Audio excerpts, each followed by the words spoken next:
Now, this is a bit of a long story, but I'm going to try to keep it relatively short. We'll go over it again at some point because it's a whole thing. But there was this one guy who I'm not even going to say his name, who made my life a living nightmare in first year. And he had dated a girl that I went to high school with, and they had broken up. And at least I was under the impression that they had broken up. And we weren't like close friends or anything. So I didn't think it was that big of a deal. But this guy and I ended up being like two doors down from each other in our residence hall. We were both in engineering and we got along really well. And we were kind of like friends. We hooked up a few times. But it was sort of like, like a little like sweet, nice thing. And we really liked each other as well, like as friends. But like I don't know, maybe it could have evolved into something. I wasn't really thinking that deeply, but like not involving, fooling around. I would literally just like hang out in his room with him and his friend, and we would work on our homework together. And I would give them, I would help them with math because I got the math award in high school. And then one night I was at a yoga class because I was Cameron House president, and the girl texted me and she was like, heard you fucked so and so. And I shouldn't have said this. It was too blunt and it was stupid of me. But I don't know. I was like, yeah, a few times. Why? Like, you know what I mean? Or I don't think I said why, but I was like, yeah, like a few times, lol. But like, it didn't make me feel comfortable either. I thought it was weird too. And then I tried to talk to him about it, and he literally ignored me for the rest of the school year.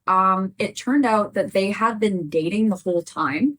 I didn't know that. I would not have hooked up with him if I knew that he was still dating her. I would never have done that. I guess there were a couple of signs that I missed, but like I remember they FaceTimed one time, or like they were FaceTiming, and I came in and I said hi to her and everything.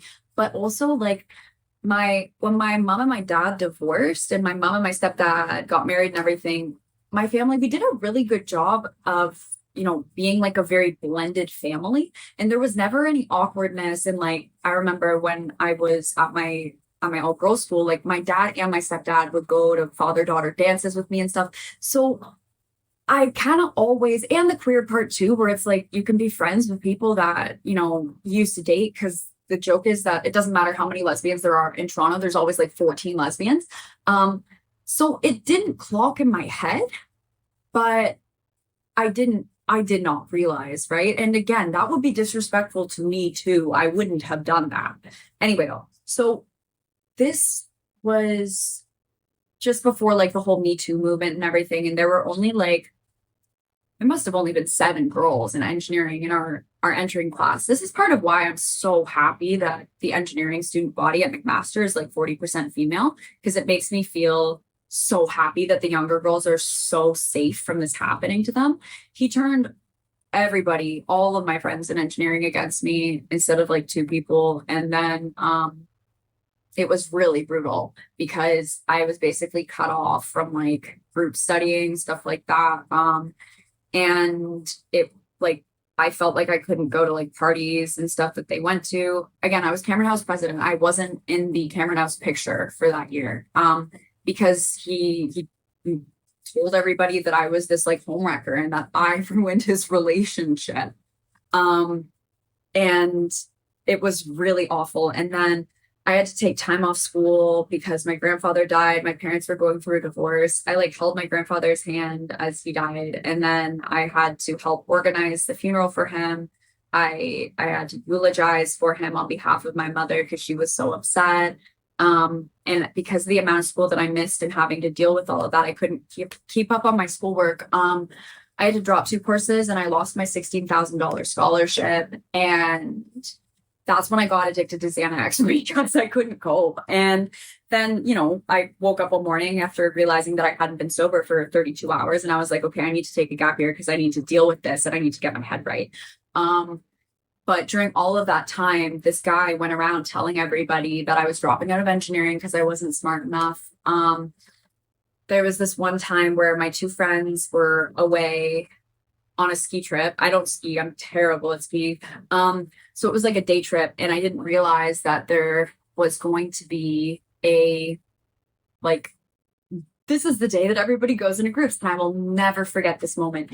We were in Ondaatje Hall. If you go to Dalhousie, you know Ondaatje Hall. It's like a 300-person lecture hall. And the class, it must have had like 100 people in it. And then some people were going on the ski trips. There's probably 80 people. For some reason, we had to get into groups of like 7, which was like the exact number of everybody. I'm standing at the bottom of the lecture hall. And I will never forget this. I was so hungover also. And I'm standing and I'm looking around and all of the groups are full except for the one with all of the guys that I was friends with in engineering before who wouldn't talk to me now unless this guy wasn't in the room. And this guy. And it's, oh my God, they're like halfway at the lecture hall. So I'm literally looking up and I'm looking up at them and I see the guys, they look at me and they don't know what to do. They're like looking at me. They look down at me. They're kind of like, and then they look over to this guy. He looks down at me. He looks over to them, the other guys, and he silently nods and lets me into the group. And that was probably the smallest I've ever felt in my life. And it's a big reason that I transferred out of Dalhousie. I didn't feel comfortable going there anymore. Another reason that, Me Too movement, very good thing. And it's so important that engineering has a large female population. And yeah, I'm just so grateful that things are easier for girls now because like even in 2018 after the whole Me Too movement, that never would have flown with anybody, right? But it was really fucked up. And 4 years later, it's 2020, my friend Jazzy, who is it was Jazzy and Nick that were on their ski trip. Jazzy so this is during COVID. My dad and I moved to the house that we bought because my dad and I bought the house in Kemptville during COVID. Yes, we got the COVID exchange rate, or not exchange rate, the COVID mortgage rate. And my house is like almost tripled, 2.5 times value. Really good choice. I'm doing music. I was taking a little sabbatical from my business because the music stuff was taking off. I have my super dope car because my first car was my dream car, which was the BMW M Package X1. It was a perfect sweet lease takeover. I don't have a BMW now because you can't source parts from outside of Atlantic Canada, but they're super duper safe. So I go to hang out with Jazzy because Jazzy is still living in Nova Scotia because, she's just graduated, or I think she was finishing up her last co-op. And we're hanging out and she was like, oh my God, I went to this party. And because she runs in the general friend group of this guy, because they all graduated from engineering together. I don't care. Like, I'm not going to be like, you can't be friends with them because you're my friend. Like, how old are we? But she's like, yeah. And I said that I was hanging out with you. And he was like, oh, Zoe, right? You mean the girl that I made drop out of engineering? This was 4 years later, 3.5 years later. And he was bragging about how I was the girl that he made drop out of engineering, which he didn't, because literally everything in my familial personal life was basically destroyed that year. I hustled to make my business take off and buy my house because we didn't have any property in the family anymore. And we were in a lot of financial trouble. So I was one of the only adults that would be able to get a mortgage. Like, I hustled. And and yet 4 years later, he was going around bragging about it. And then Jazzy tells me a few months later, because we hang out again, where she was like, oh yeah, I was at a different party and I saw him again. And he was like, or I don't know, I guess she was like talking to other people, just saying that like we hung out, like, because I know people and like there's nothing wrong with that. Oh yeah, so she's making music, blah blah. And I guess this guy, he's like, oh yeah, now I kind of feel bad about making her drop out of engineering. And it was like, it didn't really hurt. Because like I'd done so much other stuff with my life. And again, like I'm back in engineering. I had to take care of business first. Like, you do what you gotta do. And I'm happier. I'm really happy now. Mac is such a good school, and its ranking, excuse me, has gotten so much better. So everything worked out beautifully for me. But that guy is a bad person. And the difference between somebody who is, they might not look like they're a good person. They might look a little rough around the edges, or maybe they've made a lot of mistakes, or maybe they seem a little bit standoffish. Maybe they're intimidating. Maybe they're not big on smiling. That does not make you a bad person. What makes you a bad person is, I'm like checking the cue card, is somebody that enjoys knocking other people down a peg and likes to actively cause harm to other people for the sake of their own ego. Because apparently this guy barely graduated, and everything else that he was talking about was this crazy sex that he was having with his girlfriend or whatever. And it was just that like they used a vibrator. So like it didn't seem like he was doing amazingly. And obviously you're not doing amazingly if the only way that you can ascertain some semblance of self-confidence is by knocking somebody else down a peg. And again, most people don't do that, right?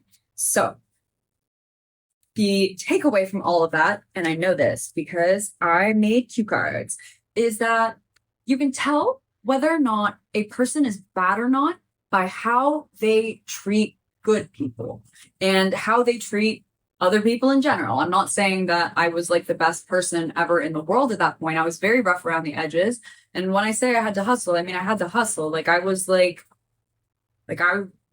was in the ends. Like, you know what I mean? Like I would not have looked like a good person. But you can tell whether or not somebody's bad. Just ask them about somebody who you mutually know who is a good person. I'm not saying that it would be me, but for example, somebody like Caitlin, right? And if you talk to somebody and you're like, oh yeah, blah, blah, blah, I saw that really good person, they're doing, this or that, or, oh, she was wearing such a great outfit today, or, oh my gosh, she's been doing so well in the gym. I want to ask her how she's able to I don't know, lift so much, right? Or I wonder if she's like, what is she eating? What protein powder is she using, for example? Because Caitlin was really big on working out. That's an example. And a good person will be like, yeah, you know what?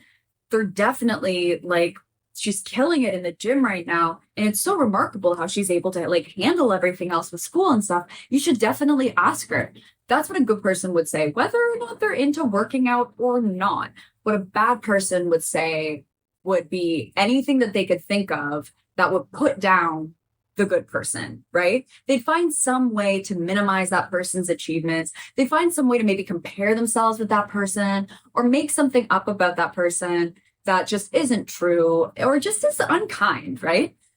So I hope that helps and gives you some food for thought in terms of what a good person is, what a bad person is, and just to remember that you don't have to be a saint to be a good person. And in fact, again, I think that all of my mistakes in my life, all the times that I've failed, I've succeeded a lot of times. I have failed miserably so many times, but those have allowed me to learn the humility that has then put me on the path towards the achievements that I've had. I love McMaster. I love it so much as a school, and I'm so happy that I'm here. And I'm more happy here than I would have been at Dalhousie. So at the end of the day, it all worked out.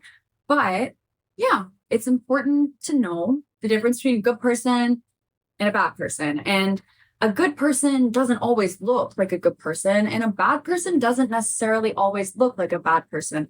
But especially in terms of that guy, for example, I think the main takeaway is that when somebody says something like, who knows, there would have been lots of people in that room that also didn't know me because I transferred out of first year. And saying that, well, that might have seemed like, oh, maybe there was some form of I mean, it's pretty cut and dry. But if they're, you'd be like, I don't really know the context. But if somebody's saying something flippantly like that, which seems so haha, offhanded for that person, you don't know how warped the backstory is, right? And that's why you should really stay away from people that are incapable of speaking well about other people. And at every opportunity they can, they will derive their worth from either belittling another person or pitting themselves against another person or anything that causes some form of control for them. Yeah.